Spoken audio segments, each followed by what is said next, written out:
ஒற்றுமையாக நண்பர்களாக உறவுகளாக சேர்ந்து வாழ்ந்து கொண்டிருந்த மக்கள் மத்தியில பள்ளிவாசலை இடிச்சு அந்த இடத்துல நம்ம கோயில் கட்டுறோம் அப்படின்னு சொல்லி கோயிலை கட்டி ஒரு பிழிவை ஏற்படுத்தி லட்சோக லட்ச மக்களுடைய உயிரை காவு வாங்கி இப்படி இந்த சாதனைகளை எல்லாம் செய்துவிட்டு மக்கள் வெற்றியை நோக்கி செல்லக்கூடிய மக்களை ஜெய் ஸ்ரீராம் சொல்லு, பாரத் மாதா கி ஜெய் சொல்லு, மோடிஜி ஜெயின் சொல்லு, அமித்ஷாவுக்கு ஜெயின் சொல்லு அப்படின்னு சொல்லி இதை பக்கமே மூளை செலவு செய்து மக்களை மூடர்களாக வைத்துக் கொண்டிருக்காங்க.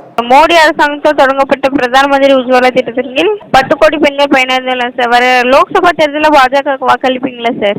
நானும் ஓட்டு போட மாட்டேன். என்னால முடிஞ்சா 100 ஓட்டு போட்டு வேலையை பார்ப்பேன்.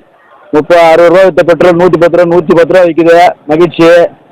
350 ரூபா வித்த கேஸ் 950 ரூபா 980 ரூபா 1000 ரூபா விற்குது. மகிழ்ச்சி. 650 ரூபா வித்த அரிசி மூட்டை 1700 ரூபா விற்குது. மகிழ்ச்சி.